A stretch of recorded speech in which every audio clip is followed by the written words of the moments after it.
Lyme disease is a multi-system bacterial infectious disease caused by the bacterium Borrelia Burgdorferi, whose cause of transmission is primarily infected ticks. With estimates of 300,000 plus people being infected and treated on a yearly basis, Lyme has become a growing epidemic in our country. Lyme disease is often called the Great Mimicker, as its various symptoms and effect on different systems throughout the body can mimic many different disease processes, from autoimmune disorders like MS, chronic fatigue syndrome, arthritis, gut neurological issues, and so many others. Hi, I'm Michelle Tonkin, ND, a naturopathic doctor whose heart is to help others on their journey to abundant health. Thank you for joining me on the Healthy Solutions for All YouTube channel for today's episode, Lyme Disease, the Great Mimicker. So what is Lyme disease? Well, Lyme disease is a multi-system bacterial infectious disease caused by the bacterium Borrelia Burgdorferi, and the cause of transmission is primarily infected ticks. Lyme disease itself is spread primarily through three ticks in the U.S., which are the deer tick in the eastern U.S., the black-legged tick in the western U.S., and the lone star tick in the south and Midwest. Many researchers also believe there are other vectors like mosquitoes, fleas, biting flies, and lice, which can also be responsible for Lyme transmission. Evidence also shows that it can be spread from mom to baby in vitro or through the birth canal. So where did Lyme disease originate? Well, Lyme disease is named after the village in Lyme, Connecticut, where there were a number of cases identified in 1975. Lyme, however, has been reported as early as 1800s in Europe. The first condition associated with Lyme was discovered in 1883 by Alfred Buchwald, who was a German physician. Now, in 1977, physician Alan Steer of the U.S. reported a misdiagnosis of juvenile rheumatoid arthritis, which was later found to be Lyme disease. This condition associated with Lyme disease would be named Lyme arthritis. And then in the early 80s, William Burgdorfer, PhD, was investigating outbreaks of Rocky Mountain spotted fever.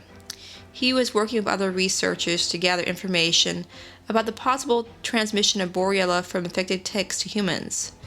In one of the batches of ticks, Burgdorfer noticed an embryonic form of parasite in the bodily fluid of two of the ticks, and upon closer inspection he found spirochetes. Later, those spirochetes would be named Borrelia Burgdorferi after his findings were found to be a causative agent of Lyme disease. So there are three known stages of Lyme disease. There is a primary, a secondary, and a tertiary. In the first stage of Lyme disease, there is a familiar bullseye rash, which may or may not appear at the site of the bite. The rash may appear or start from about 2 days after, or may not appear for several months. 1/3 of those who are bitten may not experience the bullseye rash, or it might be so light in color it actually goes unnoticed. I myself never actually saw a rash. Now, the rash can actually expand outward and can cover an entire section of skin, and variations in color can occur from like a red purple to a bruise-like appearance. Different shapes can also come, like a ring, triangle, oval, or long ragged line. The rash itself can last from about 1 week to several months and will usually go away on its own, but with rash or no rash, treatment is necessary, as the infection can gain ground and result in acute or chronic health conditions. This bacteria can cross the blood-brain barrier within a few days. So our suggestion is, if in doubt, get checked out. The primary symptoms of Lyme are the basic flu-like symptoms that you can see on the slide here. For secondary Lyme disease, this disease has progressed and there's widespread inflammation as the spirochetes gain a foothold in the body. The bacteria is spreading deeper through lymphatic and circulatory systems, and the CNS is usually affected. Symptoms can be intermittent and disappear after days, weeks, or months, and 8% of those untreated develop cardiac symptoms, while about 10% have neurological involvement. In the third stage, or tertiary stage of Lyme, symptoms can occur months to several years after the initial bite. Many of the organs of the body are affected, resulting in degeneration and damage. And this is also where rheumatoid or Lyme arthritis is most common, affecting about 8% of people. Depression, memory loss, and anxiety are also very common, and severity and breadth of symptoms depend on the body's immune system. Symptoms can come and go and be exacerbated or go into remission for months to years at a time. This is also where people have those mysterious undiagnosed illnesses for years. They often fall into the category of autoimmune and exhibit many symptoms that can relate to various chronic health issues, like fibromyalgia, chronic fatigue, MS, rheumatoid arthritis, lupus, and the like, and that's why Lyme disease is a great mimicker. So Lyme also has life cycles.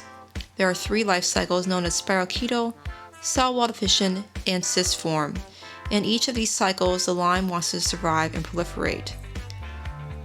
The spiral shape, as you can see in the spirochetal form, is capable of penetrating tissue and bone, and is capable of intracellular infection, which means it can infect the cells. It can rapidly convert to a cell wall deficient form or cyst when it feels threatened. It's also conventionally recognized as the start of Lyme disease symptoms and causes the bacteria in early stage of Lyme. Antibiotics can be successful if it's caught early. The next cycle is cell wall deficient. It lacks a cell wall, making it very hard for the immune system and as well as antibiotics to target. It's also capable again of intracellular infection, can cause autoimmunity, and it clumps together in dense colonies. The inner layers at this cycle are unreachable by antibiotics and by the immune system. MS, mental disorders, chronic fatigue, and it's very difficult to treat, can happen at this cycle. Then there's cyst form. This is a dormant form that is not mobile and does not cause symptoms. It can survive many adverse conditions like antibiotics, starvation, pH changes, etc., and then converts back to a spirochetal form when conditions are favorable. In this form, it's responsible for relapsing and remitting Lyme and can persist, being not recognized and being asymptomatic for many years, even up to 30 years dormant in someone's body. Testing for Lyme. Multiple lab testing is available, but accurate test results are not always guaranteed, as false negatives are common and positive results do not always confirm Lyme. The patient can be shown that they were exposed to the bacteria and have developed antibodies, but doesn't mean that they actually have Lyme disease. No test can be definitive on own, so it's best to refer back to preliminary signs and symptoms to have a correct diagnosis. Now, when I had a client who had all the signs and symptoms of Lyme, they actually did not test positive until it was about the 7th test. So this shows you that even though if someone has all the signs and symptoms, you can't always rely on an accurate lab test to show you if you have Lyme or not. Now, some believe that no test can show if Lyme has been eradicated, as they believe that those with Lyme will always test positive for antibodies that have had a past exposure. However, others believe that as patients improve, the antibody test will gradually change from a positive to a negative results. The 2 labs that we like to recommend are IGeneX and Spirostat Technologies. Now, there are many herbal formulations to treat Lyme, but 2 that we like are Samento and Banderol. Samento is a rare chemotype of the medicinal plant known as cat's claw. It does not contain tetracyclic oxidol alkaloids. TOAs are a group of chemical antagonists that actually act upon the central nervous system and can inhibit the positive effect of pentoxylic oxidol alkaloids known as POAs. Samento has POAs, and POAs primarily affect the immune cells and help to modulate the immune system, which is really good for autoimmune disorders. Samento is also great for gut issues like IBS, Crohn's disease, etc., and has been shown to be very effective as a natural antibacterial for treating Lyme and co-infections. Next is Banderol. Banderol is an extract produced from the bark of the Otoba parviola tree found in South America. It has antiviral, antibacterial, antifungal, and antiprotozoal activity. It's also very effective against Lyme and different co-infections like Bartonella, Babesia, etc. Now, when you combine both of these together, they are very effective against different forms of Lyme, like the cyst, the cell wall, and the spirochetal form. There was a study done in July 2010 by Dr. Eva Sappe that shows the effectiveness of Samento and Banderol against the common antibiotic doxycycline.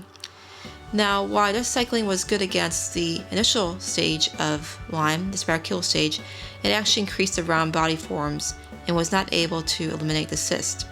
Whereas the combination of Samento and Banderol were found to be effective in all 3 different cycles from spirochetal to cyst form. Therefore, we recommend Samento and Banderol as part of your treatment for treating Lyme disease.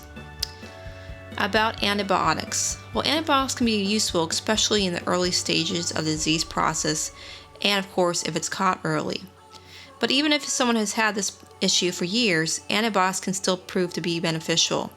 Some doctors, like Dr. Marty Ross, suggest pulsing with antibiotics off and on, and also using the herbal combinations like the Samento and Banderol. Now, Dr. Ross pulses with antibiotics, which means that the client starts and stops their antibiotic regimen at regular intervals, with periods being on antibiotics followed by periods of being off. He says the purpose is to beat Lyme persister cells, decrease biofilms, decrease Lyme cysts, decrease drug toxicity, and limit intestinal yeast. So check with your Lyme literate doctor to see what works best for you. I also want to introduce you to a therapy called Ondamed Biofeedback. I've been using this therapy for the last 10 to 15 years in my own home office with clients, and as well as myself for treating Lyme and other autoimmune issues. The Ondamed Biofeedback device is from Germany, but is used by practitioners all around the world.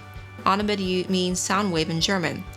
It uses something called PEMF, pulse electromagnetic frequencies, and sound frequencies to help the immune system, as well as promote pain and stress relief, as well as improve immune function.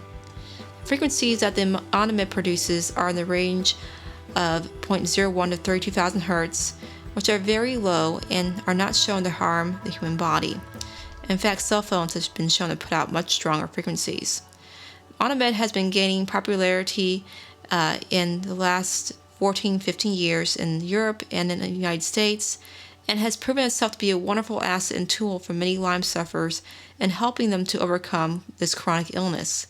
It also treats at the cell level, so that bugs like Lyme cannot hide from it like in the muscle or bone and fat like it usually does, as it has no defense against these frequencies. You can check out their website for more information at www.ondamed.net, and also at our website, healthysolutionsforall.com. Thank you so much for joining me today. I hope you gained some valuable knowledge about Lyme disease, as well as some of the therapies and supplements that are available. Also check out my book, Lyme and Co-Infections, The Road to Recovery, and also the pocketbook version, which is a pocketbook condensed version. These are both available on our website, healthysolutionsforall.com. Contain a lot of valuable information in both these books. They go into more detail, as well as how to deal with common co-infections, diet, different alternative therapies, more herbal solutions, detoxification, etc. So check out our website for both of those books, and feel free to go ahead and like, comment, and subscribe to this page. And thank you so much for joining me here today again. May the Lord bless you, keep you, and make His face shine upon you. Until next time.